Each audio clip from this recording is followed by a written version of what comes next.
Good afternoon. Welcome to our inaugural Cil Hamill Memorial Business Education Lecture. My name is Stephen Walder and I am chairing this afternoon's activities. So welcome once again. I would like to formally welcome our President, Dr. Kevin Brown, the Acting Deputy President, Professor Charmaine Barrett, Dr. Junior Martin, Head of the School of Technical and Vocational Education, but deputising for the Acting Dean, Dr. Harold McDermott. Quite a mouthful, that bit, but welcome, Dr. Martin. Dr. Hope Main, Acting Vice Dean, Faculty of Education and Liberal Studies. Dr. Warwick Latabaudiere, Head School of Humanities and Social Sciences. Bonjour. And our distinguished guest lecturer, Dr. Marlene Street Forrest. Welcome. We would also like to welcome both Dr. Hayden Hamil and Mr. Hayden Hamil, and obviously members of Dr. Hamill's extended family who are also with us. So welcome. Colleagues, ladies and gentlemen, and I should say at this point, in person and online, because I know that we have a number of people following the session online. Our agenda this afternoon is entitled Fueling the Growth Agenda, Business Education, Financial Literacy and Economic Resilience. I had the distinct privilege of both working as a colleague with Dr. Hamill, and I was also a student with Dr. Hamill. And it's very appropriate, the theme, the growth agenda, business education, financial literacy and economic resilience. When we think of Dr. Hamill's involvement and what her emphasis was in all that she did throughout her working life. She was also a very engaging, and I know as a student of hers that I found her very student-centred in her approach, in how she dealt with us and got us to perform in the sessions that we undertook with her. And I'm hoping, I'm making a link here, I'm hoping that you will find this session engaging and student-centred in exactly the same way. So it falls for me to welcome now, on behalf of the Dean, we will have a message from Dr. Junior Martin, who I would like to welcome to speak to us. Junior.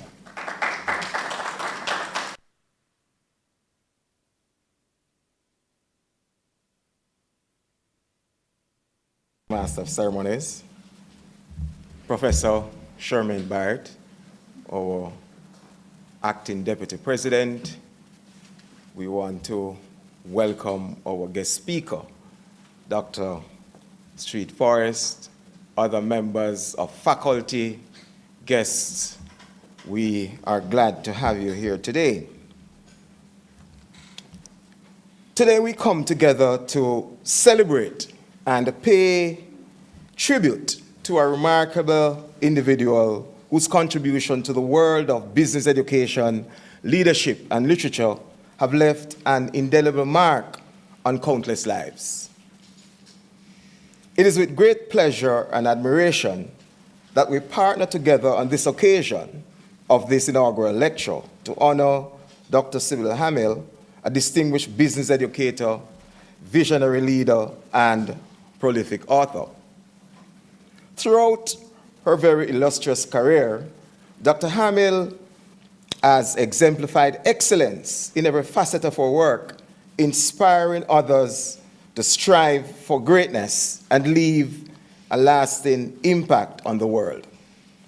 As an educator, Dr. Hamil has been a beacon of knowledge and wisdom, shaping the minds of future business leaders, and with innovative teaching methods and deep insights and unwavering dedication to the academic excellence, to academic excellence, she has done well. As one of her former students, I can testify to the valued lessons she imparted and the passion she exhibited for problem solving and creativity inside and outside the classroom. In addition to her role as a seasoned educator, Dr. Hamil distinguished herself as a visionary leader who was head of the School of Technical and Vocational Education, Sotave, and coordinator of the graduate school program in Fels, demonstrated wisdom and integrity in her relentless pursuit of excellence. During her tenure, she blazed a trail of transformational leadership, resulting in staff empowerment, result-driven outcome system, and inspirational motivation. Her visionary leadership inspired teams to achieve greatness, navigate challenges, and create footprints on positive change in the fields of education and business. Furthermore, Dr. Hamill's contribution as an author have enriched our understanding of the business principles, leadership strategies, and the dynamics of the corporate world. Her insightful writings have informed and inspired readers around the globe, leaving a lasting legacy of knowledge and inspiration. Today, as we gather to honor Dr. Hamill's outstanding achievements and remarkable contributions, let us express our deepest gratitude and appreciation for her exemplary leadership, dedication, and passion for education. She served as a shining example of excellence and innovation, and her impact will continue to resonate for generations to come. On behalf of the UTech community, please join me in extending our warmest congratulations and heartfelt appreciation to Dr. Cil Hamill through her son, Dr. Hayden Hamil, and family. Your mother's extraordinary contributions, her unwavering commitment of excellence, or to excellence, and her profound influence on the world of business and education and leadership will never be forgotten. Thank you.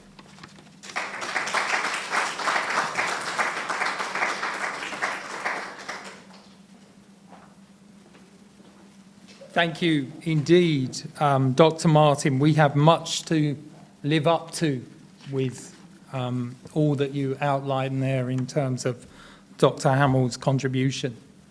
It leads me now to ask Mrs. Vivia Clark, a member of the executive of the Jamaica Business Education Association, to bring greetings on their behalf. Vivia?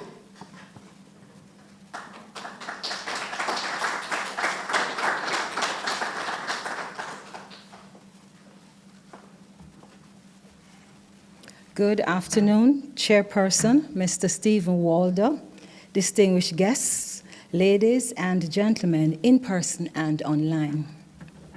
It is my pleasure to bring greetings on the behalf of the Jamaica Business Education Association, an organization that owes its existence to the visionary leadership of Dr. Cil Hamill. Today, we gather to recognize and celebrate our contributions to education, particularly technical and vocational education and training in Jamaica. Dr. Hamill's belief in the power of collective effort was instrumental in the formation of this association. We also acknowledge the former Dean of the Faculty, Dr. Rohan Lewis, who conceptualized and drove this inaugural lecture. As we gather for this lecture in Dr. Hamill's honor, we are reminded of her dedication to the field of business education and her unwavering commitment to nurturing the minds of colleagues, students, and all those persons who would have had the pleasure of meeting her in their academic or professional journeys. Her passion for excellence and her tireless pursuit of knowledge served as an inspiration to all those who would have had the pleasure of knowing her. The Jamaica Business Education Association remains steadfast in its commitment to Dr. Hamill's ideals.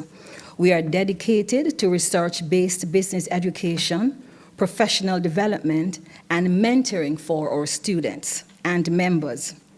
In this era of emerging technologies powered by AI, our responsiveness and willingness to embrace both challenges and opportunities are critical.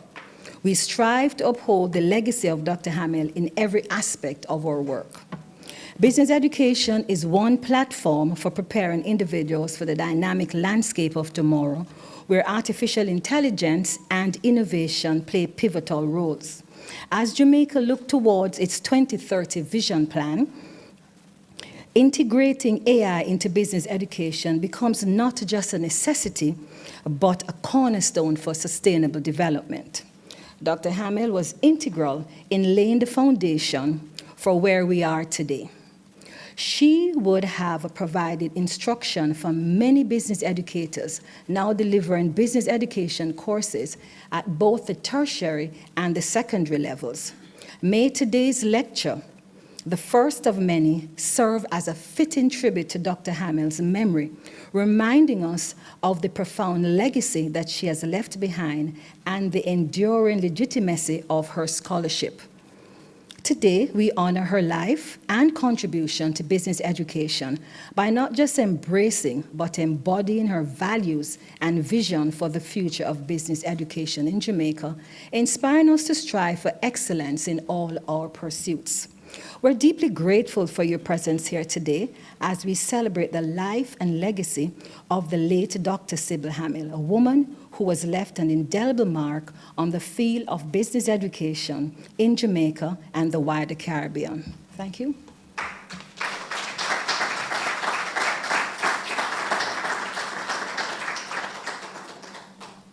Thank you so much, Vivia, for those words. Indeed, Dr. Hamill's academic and professional legacy is something that we're obviously all aware of to a large extent, but we also have a familial legacy. And I would now ask one of Dr. Hamill's sons, Dr. Hayden Hamil, to make remarks for the family.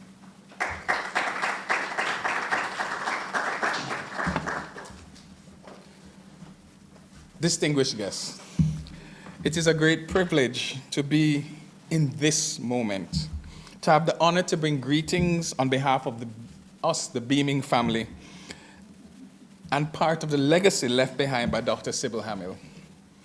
Mommy stood for excellence in all endeavors, at all levels, and brought out the same in the lives she touched. And it is clear that that statement is true. We thank all of you for the tremendous celebration. Dr. Lewis, the point person who shared the vision for this memorial business education lecture and who brought it to life, abled by his team. It is quite fitting that Dr. Street Forrest, another pioneer in her field and a powerful entity in her own right, should be the inaugural lecturer, attesting to a legacy of excellence and service. Thank you again. We're deeply grateful. We're tremendously proud of her and for this lecture series, and our greetings.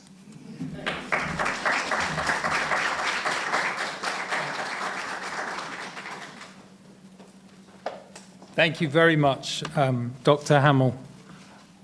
Significant words about Dr. Hamil. I'd now like to pass to Dr. R. Anthony Lewis, who on the program, it says there, is our conceptualizer.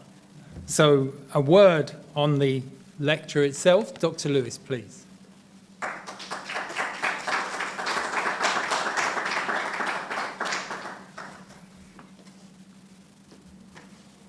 Chairman, Mr. Stephen Walder, distinguished guests, ladies and gentlemen, in person and online, or YouTube viewers.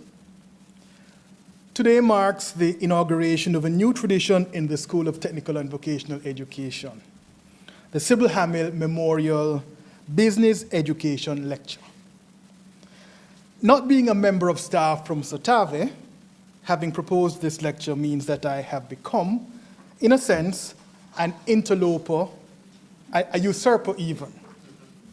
Perhaps, though, I'll be pardoned for my monumental indiscretion, if only to state that I have a personal stake in this tradition. I can also claim to have asked graduate studies program leaders in Sotave, Dr. Leonie Clark and Mrs. Vivia Clark, to pilot this event, but they kind of said, your idea, run with it. So I'm here today. You see, I met Dr. Hamil when I was a preteen at the St. Thomas Aquinas Church, just a few blocks from here.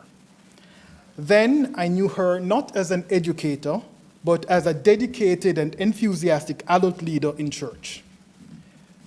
It's testament to the remarkable character of the woman that her influence stayed with me throughout the years, even as we met in my adulthood and we became colleagues.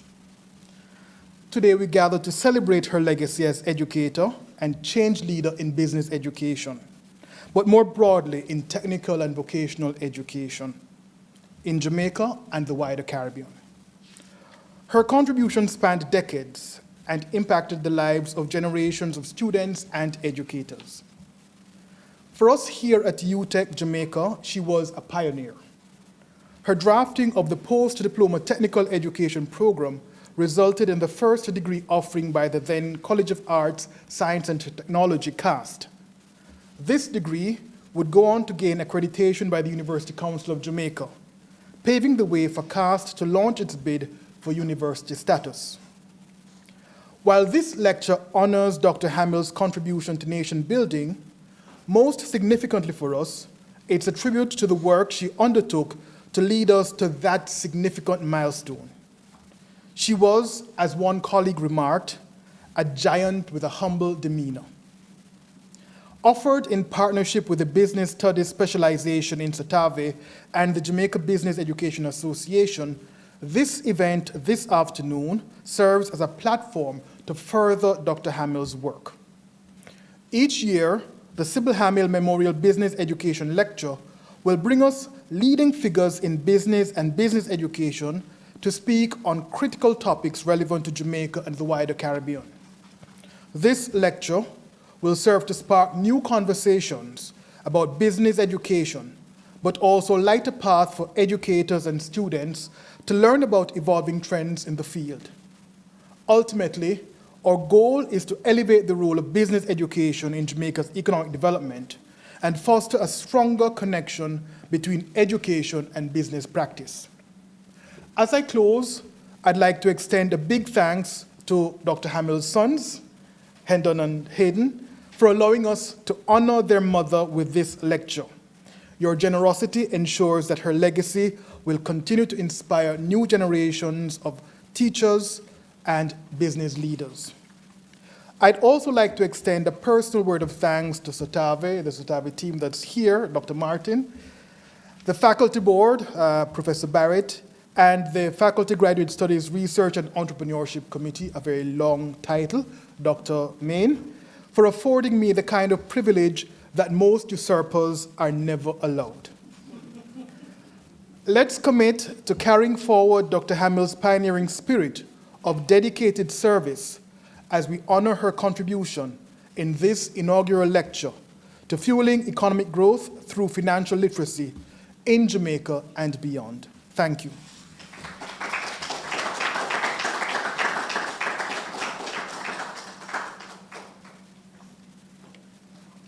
Thank you very much, Dr. Lewis. Wise words for a usurper, eh? Indeed, Dr. Hamill, a giant with a humble demeanour. We move from words with regard to Dr. Hamill, and I would now like to ask my colleague, Ms. Sharon Hall, to introduce our guest lecturer. Sharon.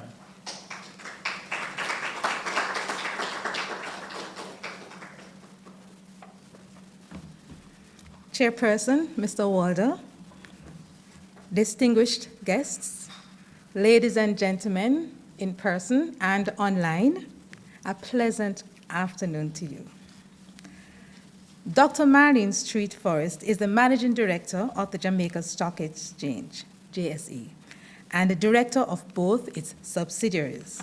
Her mandate is to continue the process of developing the JSE Group and particularly the exchange in an atmosphere of transparency and fairness while utilizing appropriate technology in providing the greatest possible efficiencies to the market. Dr. Street Forrest has a wealth of experience, having worked in senior management positions at varying private and public sector organizations here in Jamaica and overseas. Under her stewardship, the JSE became demutualized and the US-denominated market and the junior market were launched. She also spearheaded the Registrar Division of the Jamaica Central Depository, JCSD, when she served as General Manager for this subsidiary of the JSE. Dr. Street Forrest attended the University of the West Indies, Mona, where she read for the bachelor's degree in management studies and later gained her master's in business administration at the Barry University in Florida. She's a certified business consultant and a member of the International Association of Professional Business Consultants, IAPO. Dr. Street Forrest stays current with issues that impact the market, such as cybersecurity, data protection, and enterprise risk management, and is trained in these areas. In 2016, Dr. Street Forrest was conferred with the honor of the Order of Distinction in the rank of Commander, CD, in recognition of her outstanding leadership in the growth of Jamaica Stock Exchange. In that same year, she also received the Afro Global Excellence Award for Global Impact from Canada for exhibiting great leadership, vision, integrity, and commitment to excellence. She was an Observer Business Leader nominee in 2017 and was also celebrated by the Institute for Gender and Development Study, UE, as a woman pioneer. In 2018, she received the Rotary Club of Kingston East and Port Royal Vocational Services Award and was recognized by the Alex Ihama School of Greatness as a Business Leader of the Decade in 2020. Dr. Street Forrest was conferred with an honorary doctoral degree in public policy by the University of the Commonwealth Caribbean on July 18, 2021 for her contribution to nation building. She is also the 2021 recipient of the Seroptimus International Jamaica Stella Gregory Award, which is presented annually to an outstanding woman who has excelled in her chosen field and has contributed to national development. She is the author of the book on leadership discipline, discretion and daring, and co-author of Steps to Good Governance. Dr. Street Forrest is a Justice of the Peace and serves as a director for the Good Samaritan Inn, a Christian outreach aimed at uplifting the poor and marginalized. She also serves on the board of the National Commission of Science and Technology and the PSOJ Corporate Governance Committee. Please join me in welcoming Dr. Marlene Street Forrest.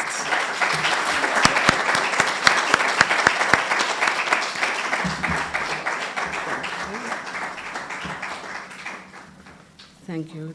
Chairperson, Mr. Stephen Walder, Acting Deputy President, Professor Shermaine Barrett, Head of School of Technical and Vocational Education, deputizing for the Acting Dean, Dr. Juna Martin, Acting Vice Dean, Faculty of Education and Liberal Studies, Dr. Hope Main, Head of School of Humanities and Social Sciences, Dr. Warwick Latibadair, Dr. Hayden Hamil, and Mrs. Kelly Ann Dixon Hamil, and Victor Hamil, and other members of the Dr. Hamil's family. honored guests in person and online, good afternoon.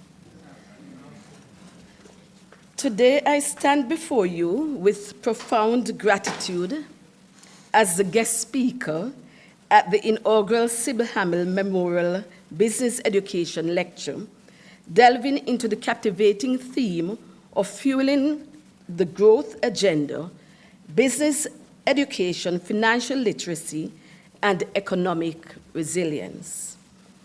I feel honored to have been invited to this event because when I read on Dr. Hamil, I believe that she was really a good pioneer.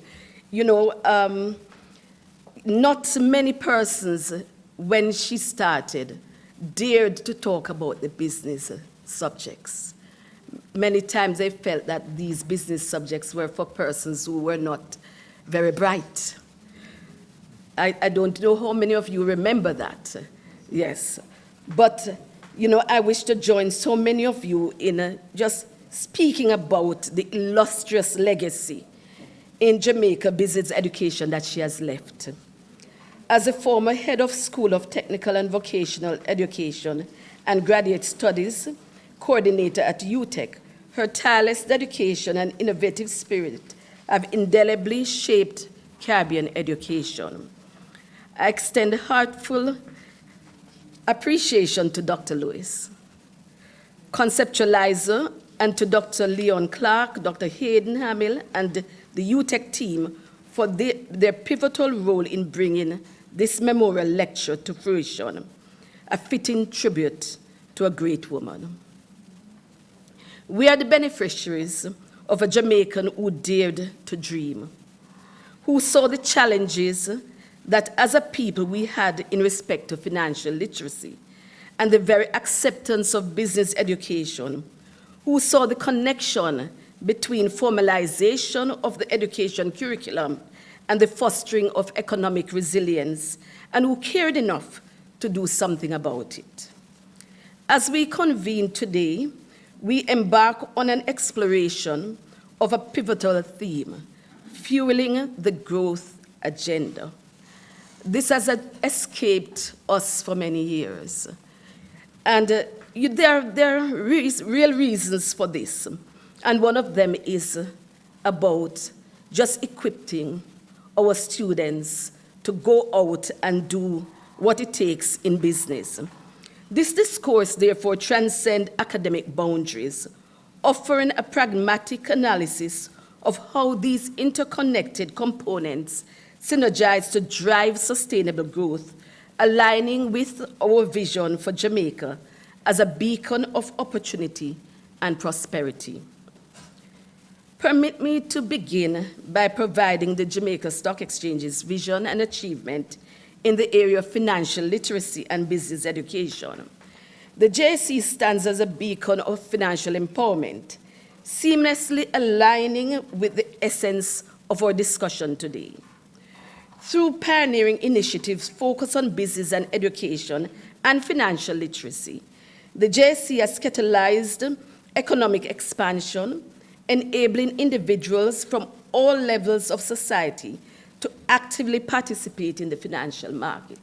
There was a time when persons felt that it was only the rich that could really participate in the market. And I think we have debunked that considerably, now having over 280,000 Jamaicans investing in the market. And that represents some 16% of the adult population. So this is a tremendous thing, and it is because of education.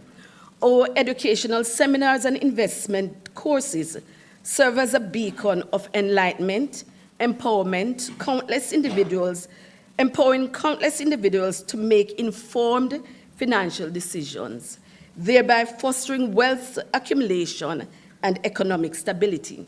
Furthermore, we have what is called an e-campus, and it is tailored to cater to the educational needs of market players, investors, companies, and brokers alike, and this underscores our profound understanding of the indispensable nexus between business education, financial literacy, and economic resilience. Holistic economic development in Jamaica will be achieved through business education. I want us to underscore that. It is going to be through business education. The significance of business education in driving economic growth cannot be overstated. In Jamaica, as elsewhere, a well-educated workforce equipped with practical business skills form the bedrock of a vibrant economy. If we look at countries like Finland and South Korea, we see where a robust emphasis on vocational education and entrepreneurship has contributed significantly to economic dynamism. By fostering a culture of innovation and enterprise through comprehensive business education, we empower individuals to navigate the complexities of the modern marketplace, thus allowing for growth and prosperity.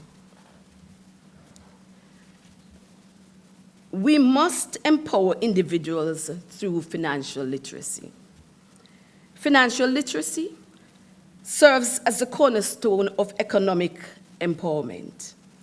In Jamaica, as in many developing nations, disparity in financial knowledge and access to resources often exacerbate inequality.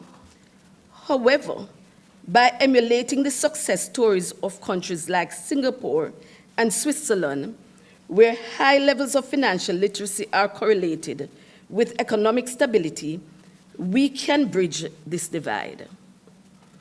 Comprehensive financial education program, starting as early as the primary level, and I repeat the primary level, because whilst we start at the secondary level, we have missed out. So we have to really start from the primary level. And at the Jamaica Stock Exchange, we will be launching the primary education game so that those students start to become equipped with business knowledge. So we have to start as early as the primary level. Coupled with accessible banking services and investment opportunities, we can empower individuals to make informed financial decisions, accumulate wealth, and contribute to overall economic resilience. The awakening to the formal education and our curriculum for business students in high school and at the tertiary level has been our catalyst for growth and development in Jamaica. I don't think we could have seen any growth and development in Jamaica, and that underscores the achievement of Dr. Hamil, if we did not begin to concentrate on this area. The practical and steady approach shown in the advancement of teaching and learning in this area by UTEC and now by many other institutions of higher learning has elevated the social science field and has placed it in the critical path to our ability to grow and compete regionally and globally. We speak sometime about exporting our talent, and I think what we have to do now is just educate more in the business area. So even if you export talent, there will not be a deficit in terms of those that we need to have to stay and do what we have to do here. So let us turn our attention to building economic resilience through diversification. Economic resilience is contingent upon diversification and adaptability. And we have seen where there are so many things that have come now thrown at us in terms of cybercrime, cybersecurity, data protection, etc. All of these are part of business education. All of this, technology, all of this is a part of business education.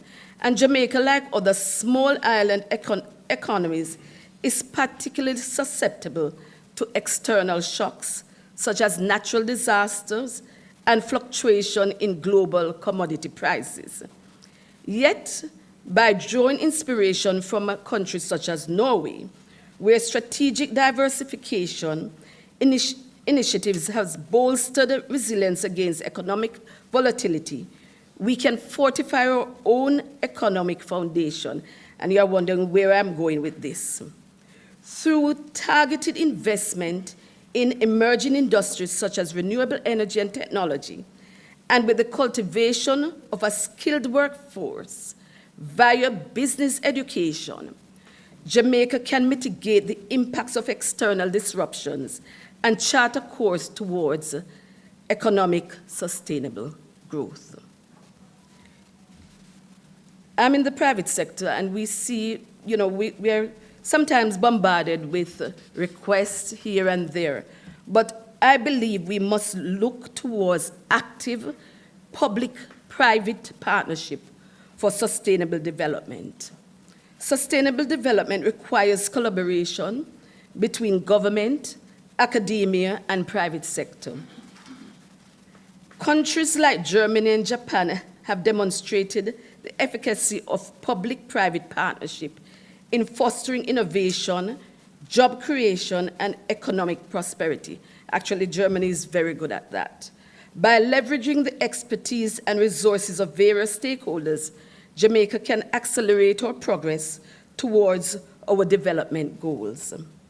Accelerating initiatives such as internship program, and I know UTech does that, research, I heard somebody talk about research earlier, and research collaboration, and industry-led training initiative can bridge the gap between academic theory and real-world application, thereby nurturing a workforce equipped for the demand of the 21st century economy. We have made considerable progress in this area, but more need to be done to court the private sector in realizing the collaborative approach to accelerating immersion in business and business education. We are faced with global challenges influencing Jamaica's growth trajectory. And we know that we have imported inflation, the normal talk that when the US has a problem or sneeze, we catch the cold. So as we navigate through the labyrinth of Jamaica's growth trajectory, we must confront formidable global challenges that threaten to impede our progress. Climate change, geopolitical tensions, technology disruptions, imported inflation and economic uncertainty loom large on the horizon, presenting significant barriers to our development aspirations.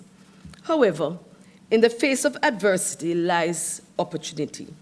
By embracing innovation, sustainable practices, diplomatic dialogue, and strategic diversification, Jamaica can not only weather these storms, but also unearth hidden avenues for growth. For instance, strategic investment in renewable energy technology not only mitigate climate change, but also foster creation and fortify economic resilience. At the stock exchange, we are about to launch what is called the green bond market, because we are aware that the environment is critical to our survival. And a part of that whole launching requires market education. Nevertheless, this discourse necessitates a profound shift in our approach, a shift underpinned by rigorous business analysis. So all of what we are talking about here, whether environment, social, governance issues, will require rigorous business analysis at every echelon of our society, spearheaded by individuals with a nuanced understanding of international business relations and arrangements. So again, you see business is woven right throughout the economy, just throughout us moving from one point to another, and sustainable growth. Business education emerges as the linchpin in unlocking these opportunities, guarding against unwise decisions, and shielding us from the perils of economic misfortunes. I've seen where even at the government level, this has begun to be taken seriously. You now see where the budget, when the budget is done, there's a little thing in the paper that shows you, I don't know how many of you have seen it, shows you what the budget is like, and just to understand the numbers. We must therefore prepare for the next generation in financial literacy and business education. Dr. Hamill's foresight in preparing the next generation through her scholarly endeavors, and I said adventures, right? And probably that is so true, Dr. Hamil, adventures, right? Has yielded immeasurable dividend, not only within the confines of Jamaica, but throughout the Caribbean and beyond. She has been a bridge builder, and that is what business education is all about. The building of blocks upon blocks, beginning with financial literacy. As we carry forward our illustrious legacy, we confront the ever-evolving landscape of business and ever-changing terrain shaped by technological innovations, geopolitical shifts, and socioeconomic dynamics. The mutable nature of business renders traditional paradigm obsolete, demanding a change in thinking in our approach to education. The integration of practical skills and adaptability into our educational curricula becomes paramount, empowering students to navigate the intricacies of personal finances, fostering a culture of entrepreneurship, and nurturing resilience and essential ingredients in our quest for sustainable growth. We must harness the transformative power of technology. We must. Just recently, I was talking with a gentleman, and he was a mechanic, and he said to me, some companies have laid off quite a number of mechanics, which they call the spanner era. Spanner? And because now what they have done is just use technology to diagnose what is taking place. And again, this is where education comes in and being adaptable to the changes in what is happening in the world. We must harness the transformative power of technology, leveraging platforms such as social media and interactive learning devices to captivate the imaginations of the Generation X, Y, and Z, and whatever else that will come, inspiring them to envision the benefits of business education in an age dominated by individualistic pursuits. It is incumbent upon our educators and educational institutions such as UTech to keep business education real, anchoring it in the lived experience of our students, thereby imbuing it with relevance and resonance. I want to touch a little on our social and cultural norms. This is especially important as based on research and survey by the Global Entrepreneur Monitor, Jamaica's social and cultural norms demonstrate a strong inclination and future for entrepreneurship. This is coupled with data that shows that micro, small, and medium enterprises are essential to Jamaican economy, making up over 97% of the island tax-paying businesses. The sector is responsible for most of the employment in Jamaica and drive economic growth and development. What does that say to us? We have to get to those people in terms of business education and continuing business education to move from one point to another. The growth of their business, the development of their business, the ability to be sustainable. This clearly paints a picture that there is a need to ensure proper and formal financial literacy and business education which aids in propelling growth and resilience. The resilience of these businesses form a critical component of our overall economic resilience. Let us therefore continue Dr. Sybile Hamill's legacy. Dr. Hamill's indelible imprint on business education in Jamaica and the wider Caribbean serves as an enduring testament to the transformative power of education. And to honor her seminal contribution, we must redouble our efforts in nurturing the next generation of leaders. The establishment of scholarships for promising business students, the forging of synergistic partnerships between academia and industry, and the fervent championing of entrepreneurship initiatives represent tangible steps to perpetuating our legacy and cultivating a new cadre of business leaders poised to confront the challenges of tomorrow. That's a whole lot of work that we need to do, and serious work that is needed in order to ensure our sustainability, especially in light of the fact that we know we have a fragile economy. In conclusion, I hope our discourse today will provide a few nuggets to assist in underscoring the pivotal role of business education, financial literacy, and economic resilience in propelling the growth agenda. As we chart the course ahead, let us embrace collaboration and innovation as the twin engines propelling us towards prosperity in Jamaica and the wider Caribbean region. Together, let us embark on the odyssey towards a future defined by sustainable growth and shared prosperity, a future sculpted by the transformative power of financial literacy, business education, and empowerment.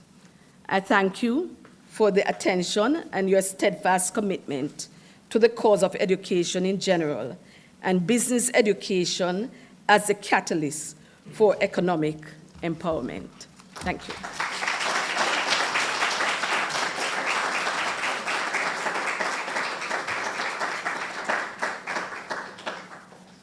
Thank you so much, Dr. Street Forest. Indeed, much for us to think about, with many questions for business and tertiary educators, and the links between business and us as tertiary educators in the University of Technology, Jamaica, as well as in other universities. You mentioned with some gusto the importance of public-private partnerships and the involvement of the Jamaica Stock Exchange in helping to drive economic growth, as well as looking at business practice, the evolution of business. We hear much of artificial intelligence, but it's not just artificial intelligence that is in our future. Well, it's our present as well, but certainly in our future. The role of entrepreneurship, vocational and interactive learning, and certainly technological advances in business as well as within the education sector are important. And I noted with interest a couple of things in particular with regard to the pushing of green issues through the stock market. And it would be interesting to see how within the tertiary sector universities could support such initiatives as well. And you made the comment, which is which many of us think about in the evolution of our world around us, and particularly with the growth of the internet and social media, we see a changing, more individualistic world. And I think that's very important when we consider the future of business and education and our future economic growth in Jamaica and the wider Caribbean and beyond. So I hope I've provoked some thoughts there that will instigate some questions if you haven't formulated those already. So at this point, I would like to ask for any questions from the room. If you'd just like to wave your arm around at me, and I will ask for the mic to head in your direction. This can only be in the room, I'm afraid, not online. So.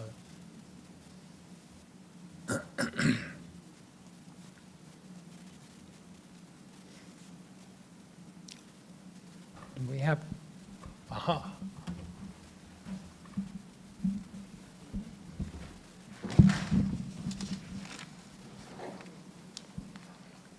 Dr. Forrest, thanks again for that, for your lecture. Of course, it was words of wisdom. It indicates that the future of this country really relies on development of the business sector, and it's the onus is on education to ensure that we drive that process. However, you also mentioned about the type of partnership, private-public partnership that are necessary to drive that process. And one of the things that I note about, especially at our stage of our development, how do we get private sector companies to buy into that kind of partnership? I know based on government initiatives, they are already making a contribution. And oftentimes, it's generally felt that because they are making that 3% contribution, they would have been making all the necessary contribution to development for education. But when we look at other countries, you mentioned Germany and you mentioned like Australia and countries like those, private sector play a more active role, especially in terms of the internship, the mentorship, and things like that are provided to students. How do we get our private sector companies to buy into these initiatives and facilitate university students doing these internships and facilitate opening up of these business for even field trips and so forth? How do we get them to be more actively engaged in that form of development? Thank you. Okay. I think it starts with always with a conversation. You have to reach out. So I'm going to be speaking from my own experience. The institution has to reach out to corporate. And obviously, because they're competing, areas that they're looking at, they might not immediately respond to you. But that's one. However, there is another way. If universities come with research and development, studies that show that there is really that synergy or that nexus, businesses will start to pay attention. There are universities that have developed many prototypes, etc., and those prototypes stay within the university without getting the relevant attention. And it is for the universities to reach out, to show, because at the end of the day, it is what is in it for me. It's always that, because companies are driven by, at the end of the day, the profit, right? So they must see the connection between partnering with you and the end game, which is the profit. And although we talk about the triple bottom line and people must see the social, it is not a social game. I see you're looking. It is not a social game. There has to be and shown that connection. And there, probably the university also need to earmark someone who will be in charge of driving that relationship between corporate and the university. In our own case, we actually, as a company, we reach out to universities for MOUs. right? We sign a memorandum of understanding because we feel that based on the fact that the level of skill that must come out of the universities, that's the people, right? It is necessary to drive our growth. So we reach out, but not every company is going to reach out. So you have to show the connection between what you have to, it's just the law of supply and demand and buying and selling, what you have to offer that will enable them to reach that greater profit line. So that's my thought on the matter, and I think that if one were to do that, research, take concrete information to these companies to show how it is going to drive their business efficiency, resilience, and bottom line, and I think you are going to start to have that, that opening.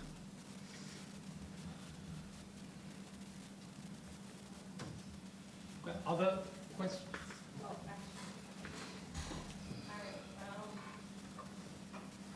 Good afternoon, everyone.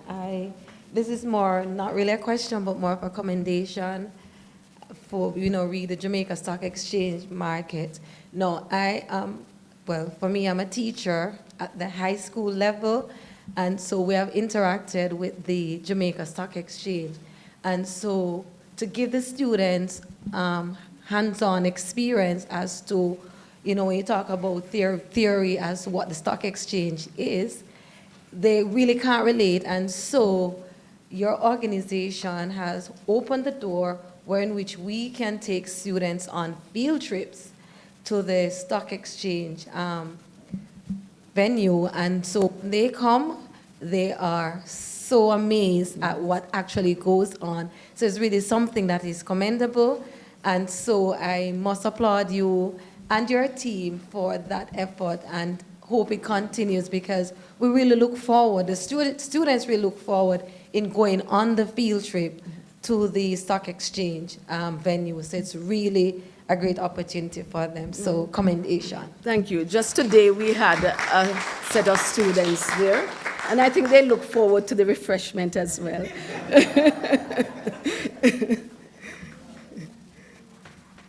If I may just add on to what you just said, hopefully everyone can hear me. I know Dr. Street Forest can hear me. I was interested with what you said with regard to the primary school children. Yes. So following on from what you just said with the high school children, I'm interested to know how you're looking to introduce it at the primary level. Right. So we have a platform that when the student comes on, they log on, and there is a little rabbit that tells them about the stock market. And they can ask the rabbit through AI any question about the market, about finance, etc., and the rabbit will answer them. And what is done is a simulation between, yes, a rabbit, right? But I think we're going to change that to a bull. There's a simulation between the stock market, the performance of the market activity, and the game. And they're able, not only because we just want them to be aware of not only Jamaica, but they can look up. So there's a field to look up. So whilst they can read and write, they can look up for companies in the United States and the wider Caribbean. Yes. Obviously, they get a prize as well. So you have to motivate these little ones and the bigger ones in terms of getting prize, and the teachers get trips and all of that, the better the school does.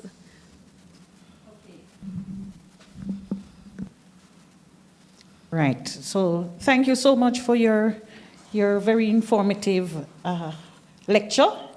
It was good to learn quite a bit. I found it very interesting, the connections that you made between business education, technology, AI, all of that. But one of the statements you made was business education driving economic growth. And so I would like to tease out your thoughts. given the declaration of the Prime Minister recently of Jamaica being a STEM island, Yes. I want you to share with us your thought on the role of business education within a STEM environment. Okay, so obviously, looking at the STEM subjects, that's important. But it does not complete the entire process of growth. Because just imagine, you are able to do maths and you contribute to science and all of those subjects.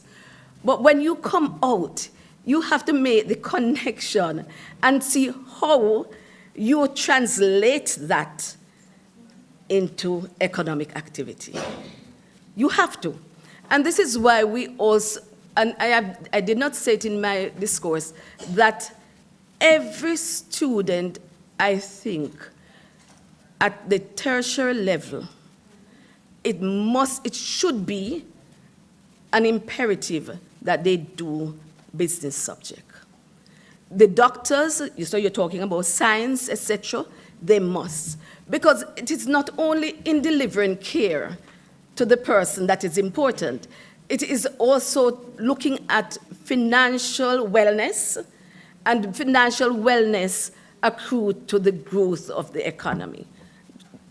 It's just a fact, you know, and I think probably that is why we have not made that paradigm shift as yet, and we are experiencing the 1% growth, and you know, with the plus and minus in terms of statistics, it could be less or more, right? A little less or more. So it is important that even with concentrating on the STEM subjects, and the STEM subject is critical because what you look at is that the world requires these basic, and if you are to compete, and especially now when you notice that in the UK, it's taking quite a number of our teachers that teach the STEM subjects. But that is not, in and of itself, is not enough. You must understand the language, and business is a language, the language of business, and how you convert all of that into proper economics, into business, you know. So that's my thought on it.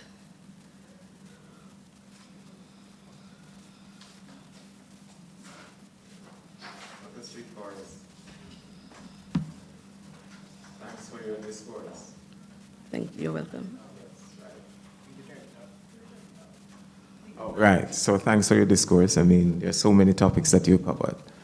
I want to touch on something, though, that probably you didn't mention, but since you are the CEO, not long ago we heard that the stock exchange in Jamaica was one of the best performing stock exchanges in the world. Yes. And so I'd want you to tell us, you know, how did you achieve that feat? That's question one. And two, currently, in Jamaica, there seems to be a disconnect, and this was not in your discourse, in relation to the strength of the economy and what I would say the day-to-day persons are feeling, so to speak. They have this expression that the economy is performing well. You hear about Jamaica have one of the highest rank, the ranking companies say our economy is doing well, NIR is at its highest, and we have all of these boxes that we are checking. Yes. However, we find a situation where, you know, day to day on the ground, people are really complaining that times are hard.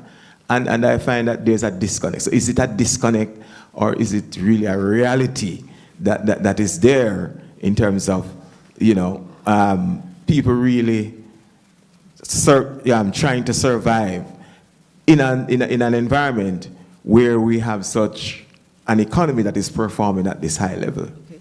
So I will take the performance of the stock market in 2015 and 2018. We were the best performing stock market in the world, and that is of 92 recognized stock exchanges.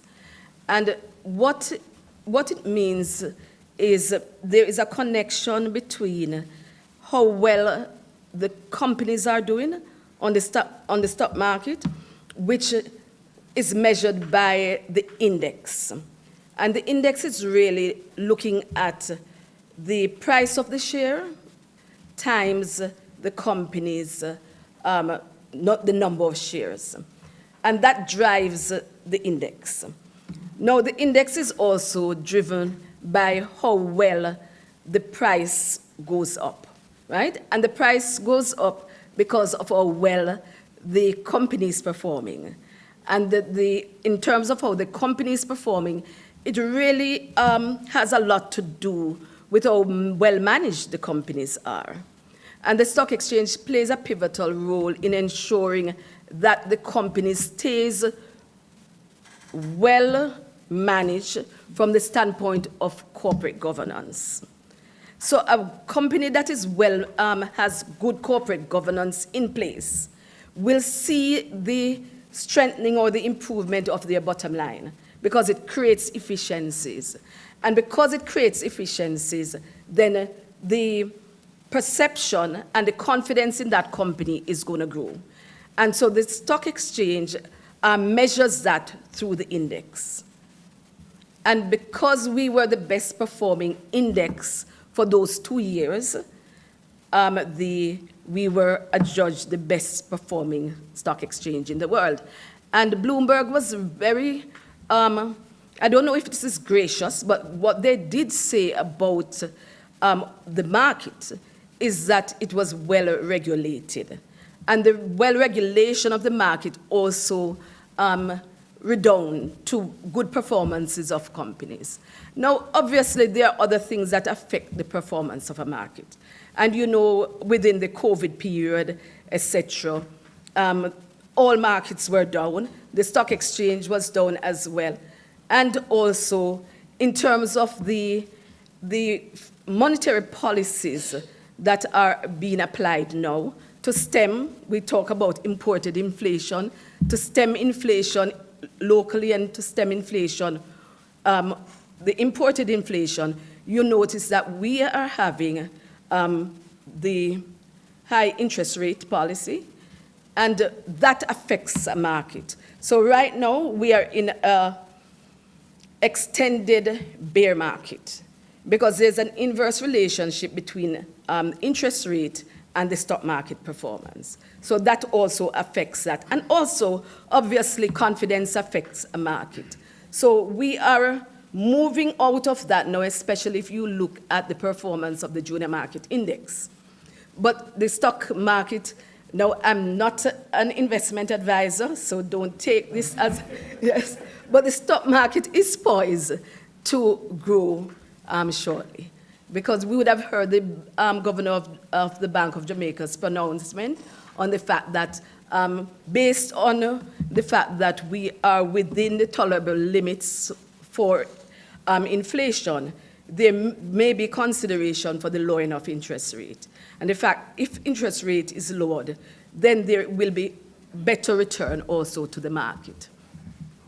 In the, as it relates to the other topic, and that is whether we are checking the boxes, and then I'm giving my opinion on Mike. We are checking the boxes, but I think really there is a disconnect. And almost everybody probably in this audience will say that there is some struggle in terms of the ordinary person. So I'll give you an example. We are 3 or 4% unemployment.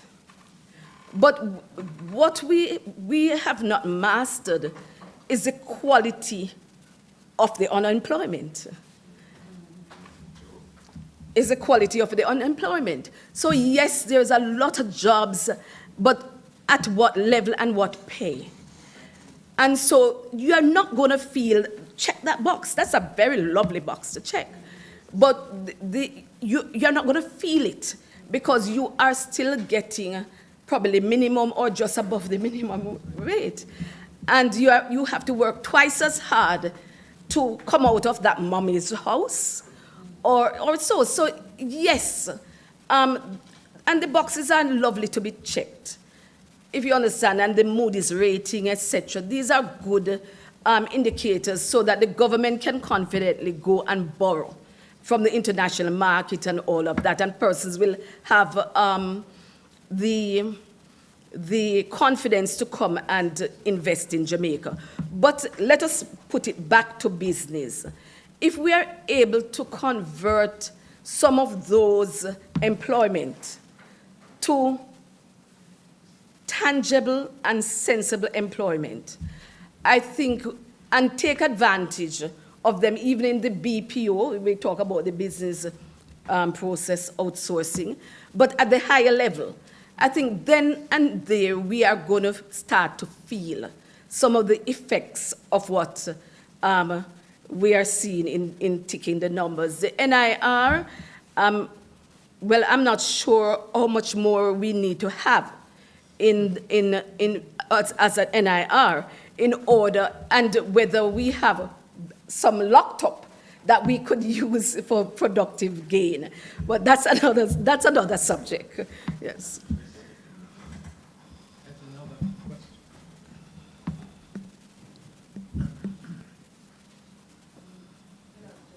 Good afternoon. Yes, good afternoon, and thank you very much, Dr. Malin Sweetforce, for your presentation. And I could say from a business studies perspective, we welcome you back.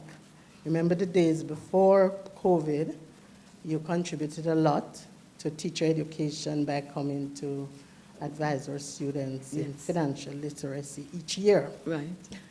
But I wanted to reflect a bit in terms of earlier questions and your own presentation with respect to the expectation of private sector, of the universities, to provide relevant research that would affect the bottom line. Yes. Now, in the age of artificial intelligence and data, where the universities would require significant capital in order to have the labs to do that type of research,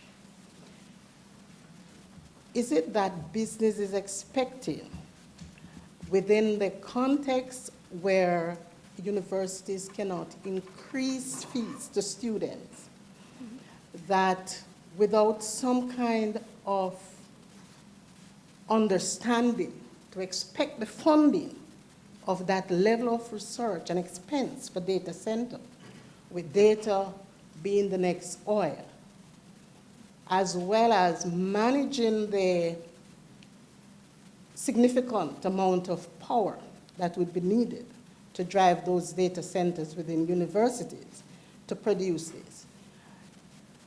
Is it an expectation that business is thinking that the students will be able to fund this through fees without an appreciation that as a private sector group and business, not business specific, but private sector as a whole, need to step in to address the capital injection that is needed for the development of labs to deliver to business what business requires? Because within the context of the Jamaican environment, we are not able to get it from the students' fees. And that is significant millions in US dollars. So is there a disconnect between the expectation from private sector to universities and vice versa? And how can we address that thinking to get the type of research and development funding where private sector is not thinking that it is the universities that must lead when we are not able to increase fees to students within an economic environment? Can you? So, giving you my thought, I do believe that the private sector, as I said before, like to see what is in it for me. And if you look around the world, you will find that many universities have been able to be funded by private sector. You have to give them the value proposition. If you are going to open a research center, you will possibly, and I'm talking marketing now, because marketing is very important, how you market yourself. You may want to say to them that we want to open a research center at the university, and this is going to be called the XYZ Research Center. Now, when you put it, and this is day-by-day promotion, especially to a financial company. They are going to be seeing that every day. And you sit in the United States where that happens. So you have to package yourself. It's a matter of, you teach marketing, but it's a matter of looking how skillfully you can market yourself. How you are going to say this lab is powered by the Jamaica Stock Exchange. These are some of the considerations that you have to do, because a lot depend on how you market yourself and they're going to see that value proposition. The other thing, though, is the Jamaica Stock Exchange itself. We consider ourselves a medium-sized company, and obviously, in years gone by, many things we couldn't afford. But we partnered with the multilateral agencies. And we developed quite a number of projects that we wanted them to fund. And they were able to fund the junior market, the development of the junior market, and the education of brokers, etc. towards that. We were able to fund that through, and I'm not giving IDB a plus here, but through IDB. And we decided that we want to develop the green bond market, and we went back to them in respect to that. So it is, you have to look at areas where you can get funding. We felt that the social stock exchange was important because we must talk about environmental, social, and governance, and the idea of giving back, and the idea of also educating social entities as to how they must raise funds or projects. We went back to the IDB for funding for that. We are speaking now to the UNDP. We are speaking to the World Bank. And these are relationships that the universities have to foster in order for the growth. And they assist significantly with funding. So yes, you have to package yourself for the corporate world to actually embrace you. You also might have to say, yes, this is something that we are researching. We think it will be critical for, let us say, Grace Kennedy in terms of agriculture, etc. Do some of that and take it. But it is not going to fly if you come empty-handed. Thank you, Dr. Street Forest. I think we have one last question. Dr. Street Forest, thank you for your engaging presence and presentation. And just to focus my question on the topic, what is there a role for the Jamaica Stock Exchange in terms of fueling the growth agenda? And how would you describe that role? Well, the Jamaica Stock Exchange has been fueling the growth agenda. We recognized very early in the day that the companies listed on the main market were at mature levels, and you were seeing more delisting than listings. And one of the things, as I said, and we are proud of it, we looked at small and medium-sized enterprises. And we said, capital, access to capital is important.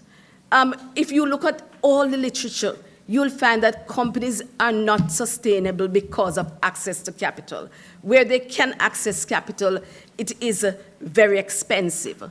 So the stock exchange provides the avenue and the platform for persons to mobilize capital and for persons to be able to access patient capital.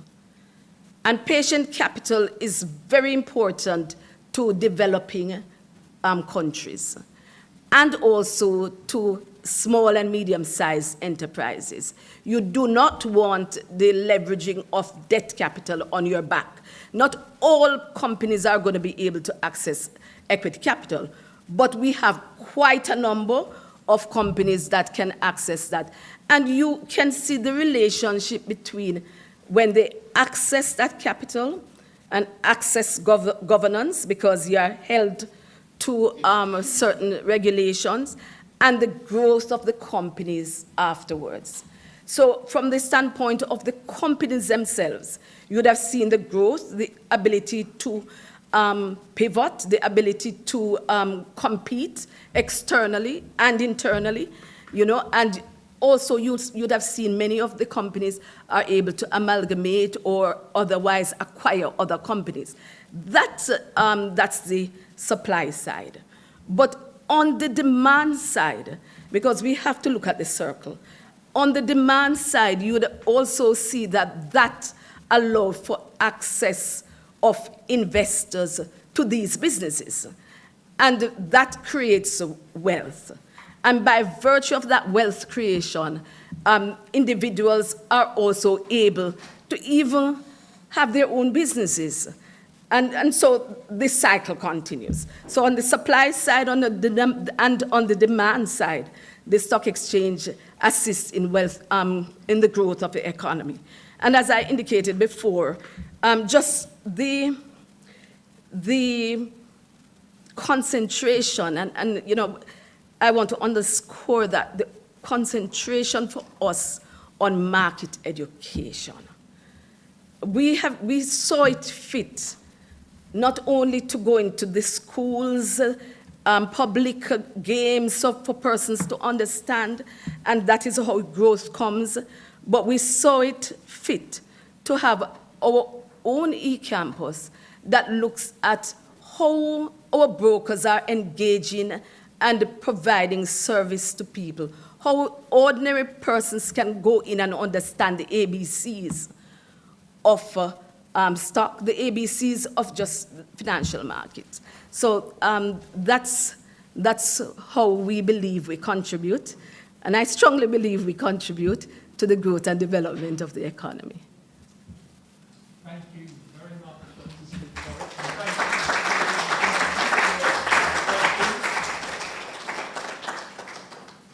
You obviously provoked quite some thought with the level of questioning that, well, you were interrogated, actually, I think, to some extent.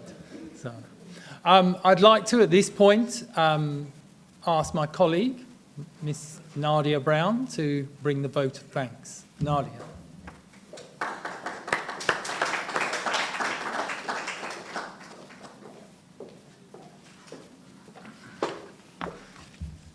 Thank you, Mr. Waldo.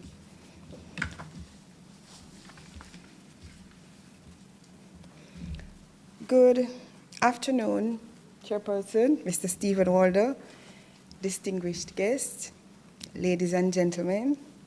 On behalf of the Business and Computer Studies Specialization in the Faculty of Education and Liberal Studies, I would like to extend heartfelt gratitude to each and every one of you, those who are online, as well as those who are here face-to-face with us, for gracing us with your presence here at the Cil Hamill Inaugural Memorial Lecture.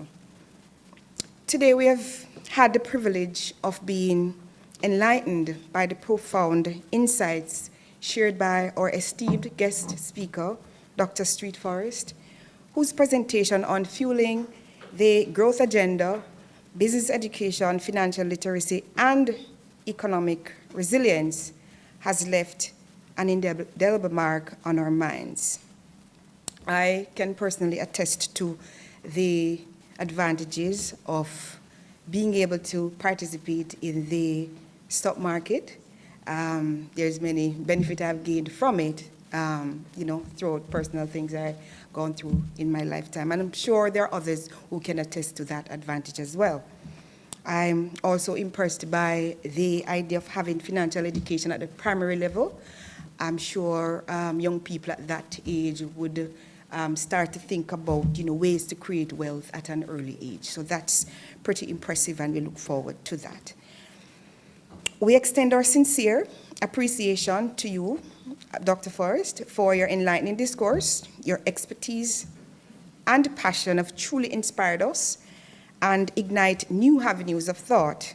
We are immensely grateful for your invaluable contribution to today's event. I would also like to extend a special thanks to Dr. Hamill's family for their generosity and for allowing us to commemorate their loved one in such a meaningful manner. Dr. Leonie Clark, Dr. Aidan Hamil, Mr. Hendon Hamil, who were instrumental in bringing this memorial lecture to life. Your support was invaluable to us.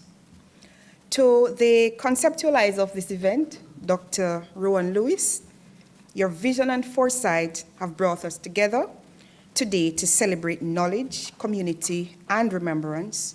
Your commitment to honoring Dr. Hamill's legacy through this memorial lecture is deeply appreciated. Without your leadership throughout the planning of this event, today's gathering would not have been possible, and for that, we say thank you.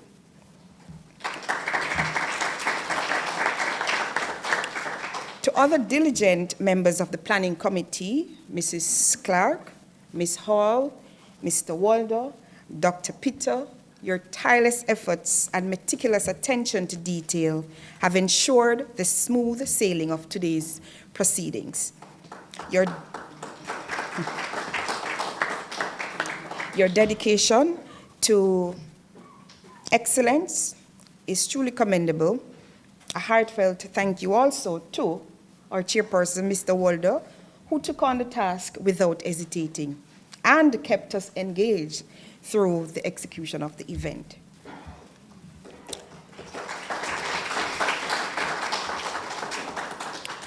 We extend our gratitude to our specially invited guest, Acting Deputy President, Professor Barrett, the Acting Dean of the Faculty of Education, Dr. Martin, Vice President, Acting Vice President, Dr. Hope Main, Head of School of Humanities and Social Sciences, Dr. Lati Bader, Acting Dean of COBAM, College of Business and Management, Mrs. Akinlade Joe, other heads of schools and deans online,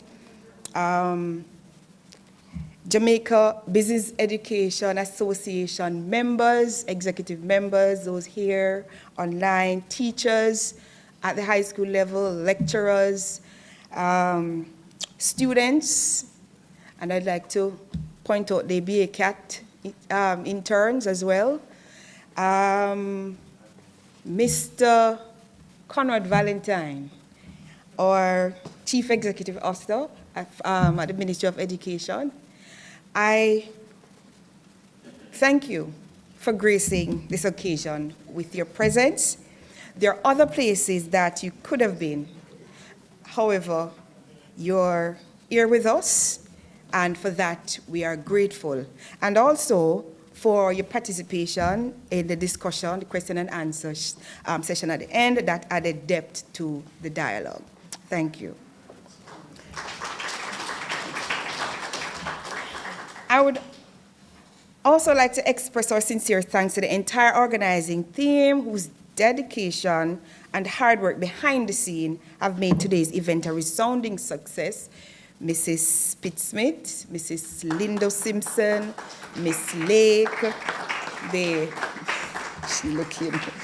UTech Marketing Department, the School of Humanities and Social Sciences Technical Office for administrative and technical support, the Food Service and Production Production Management Department, who provided refreshment. Your commitment to excellence and teamwork have truly made a difference. Now, in closing, I want to express deep appreciation to everyone who has contributed to making this inaugural memorial lecture a memorable and enriching experience. Let us carry forth the knowledge and inspiration gained today as we continue to strive for growth, resilience, and prosperity in all our endeavors. Thank you. Enjoy the rest of the evening, and we hope to see you again next year.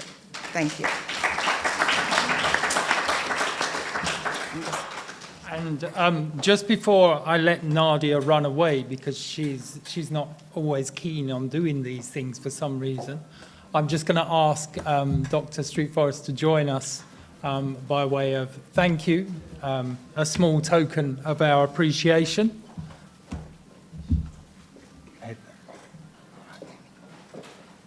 And let us put our hands together for Dr. Street Forest.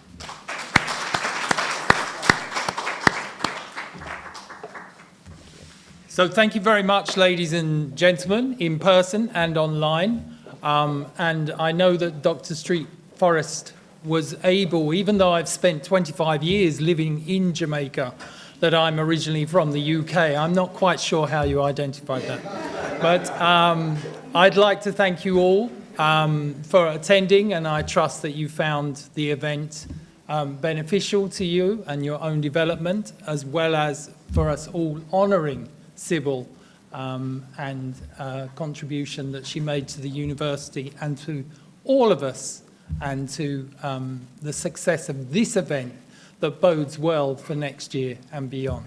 I'd like to invite you, sorry online people, I can't invite you to this part. There are some refreshments outside if you'd like to partake in that. Thank you very much, ladies and gentlemen.